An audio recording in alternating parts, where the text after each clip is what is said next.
Sabdamu Bapa bagai air segar, membasahi menyuburkan bumi, menggugah jiwa, segarkan hati, kobarkan nurani untuk bersaksi. Sekali peristiwa, Yesus memanggil ke-12 murid dan mengutus mereka berdua-dua. Ia memberi mereka kuasa atas roh-roh jahat dan berpesan kepada mereka supaya jangan membawa apa-apa dalam perjalanan, kecuali tongkat. Roti pun tidak boleh dibawa. Demikian pula bekal dan uang dalam ikat pinggang. Mereka boleh memakai alas kaki, tetapi tidak boleh memakai dua baju. Kata Yesus selanjutnya kepada murid-murid itu, "Kalau di suatu tempat kamu sudah diterima dalam suatu rumah, tinggallah di situ sampai kamu berangkat dari tempat itu. Kalau ada suatu tempat yang tidak mau menerima kamu, dan kalau mereka tidak mau mendengarkan kamu, keluarlah dari situ dan kebaskanlah debu yang di kakimu sebagai peringatan bagi mereka." Lalu pergilah mereka memberitakan bahwa orang-orang harus bertobat. Mereka mengusir banyak setan dan mengoles banyak orang sakit dengan minyak dan menyembuhkan mereka.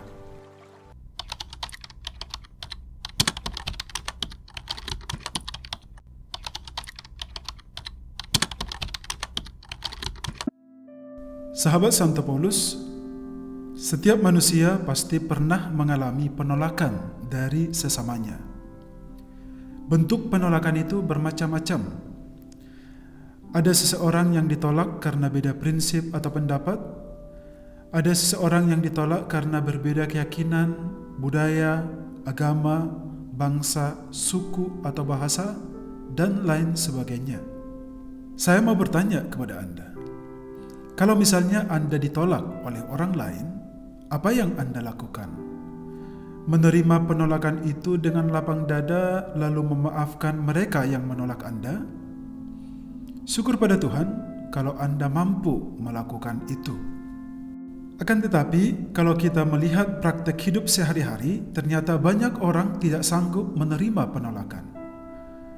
Banyak orang yang ditolak akhirnya kecewa, lalu karena kecewa mereka melawan, balas dendam, menyerang, bahkan melakukan tindakan-tindakan yang tidak manusiawi.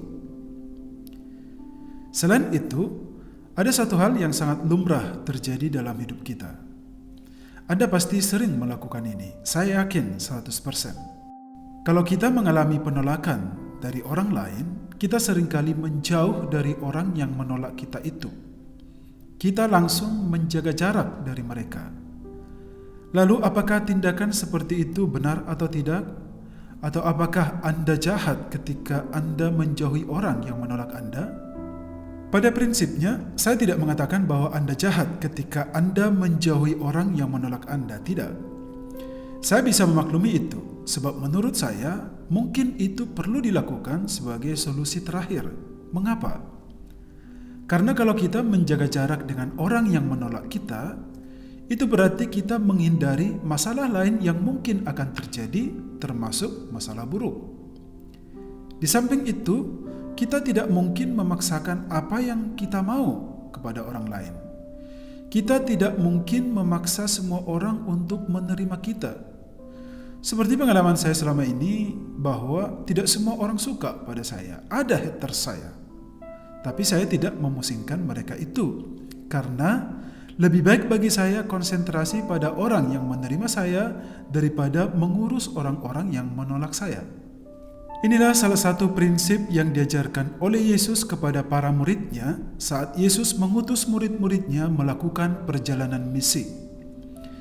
Dalam Injil tadi dikisahkan tentang itu, di mana Yesus berpesan kepada murid-muridnya, "Kalau di suatu tempat kamu diterima di dalam sebuah rumah, tinggallah di situ sampai kamu berangkat dari tempat itu.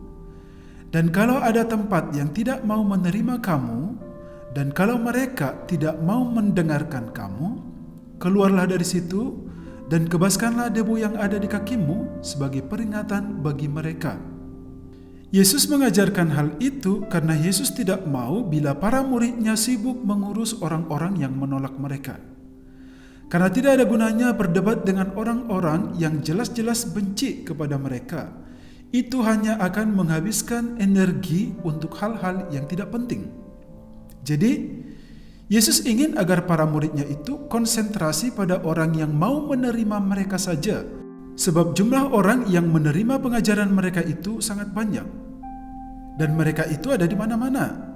Di kota A mereka ditolak, tetapi di kota B mereka pasti diterima. Di rumah Pak Joko mereka ditolak, tetapi di rumah Bu Siti pasti mereka akan diterima. Jadi, para murid itu tidak perlu pusing dengan orang-orang yang menolak mereka. Toh, masih banyak orang yang akan menerima mereka, gitu loh. Nah, dalam hal ini ternyata Yesus tidak hanya mengajarkan prinsip seperti itu kepada para muridnya, tetapi Yesus sendiri juga sudah melakukannya. Anda pasti masih ingat kisah Injil yang bercerita tentang Yesus ditolak oleh orang-orang sekampungnya. Pasti masih ingat kan? Jadi, ketika Yesus ditolak, apa yang Yesus lakukan?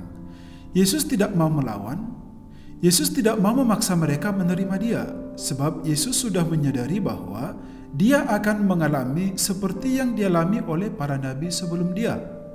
Maka waktu itu dengan nada kecewa Yesus berkata kepada orang-orang sekampungnya, "Seorang nabi dihormati di mana-mana, kecuali di tempat asalnya sendiri, di antara kaum keluarganya dan di rumahnya."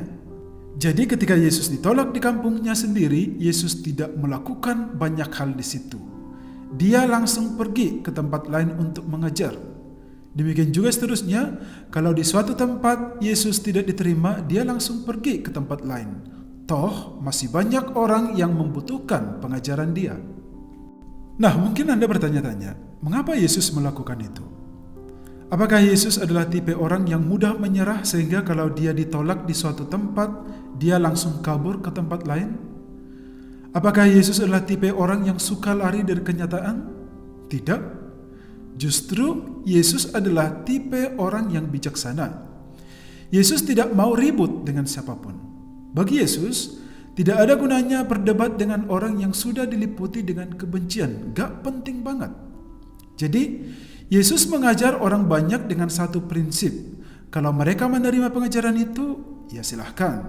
Tetapi kalau tidak, ya silahkan juga. Yesus tidak pernah ngotot dalam hal itu.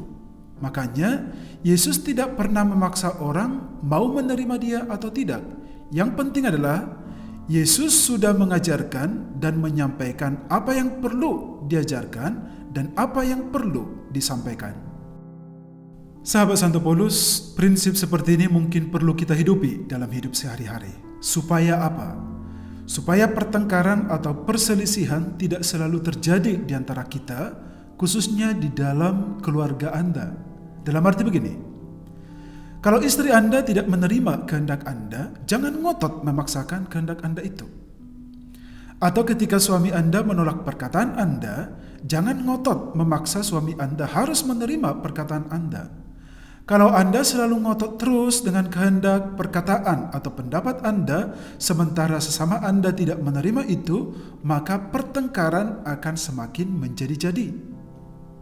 Jadi kalau Anda tidak bisa menerima sesama Anda dengan berbagai alasan, ya silahkan menjaga jarak dulu. Siapa tahu pada saat jaga jarak itu semua bisa berubah. Momen jaga jarak itu adalah waktu untuk berefleksi, siapa yang benar dan siapa yang salah. Dan momen jaga jarak itu juga untuk menguji kesabaran kita. Sebab, kalau kita mengatakan sesuatu yang benar, sementara orang tidak menerima kita, lalu kita menjauh, itu bukan berarti kita kalah, bukan. Justru, kita bijaksana dengan menjaga jarak itu. Dengan kata halusnya, mengalah demi kebaikan. Sebab, ternyata tidak semua orang suka terhadap hal-hal yang benar. Sahabat Santo Paulus, prinsip menjaga jarak ini bukan menghilangkan prinsip kasih seperti yang diajarkan oleh Kristus kepada kita, bukan. Yesus memang selalu mengajarkan kita untuk mengampuni tanpa batas. Dan kita selalu berjuang untuk itu, tetapi kenyataannya kita tidak sanggup melakukannya karena keterbatasan kita. Maka pada kesempatan ini marilah kita mohon karunia Roh Kudus, agar Roh Kudus selalu menerangi hidup kita, agar Roh Kudus memampukan kita untuk kuat dalam menghadapi segala bentuk penolakan dari orang-orang yang ada di sekitar kita. Amin.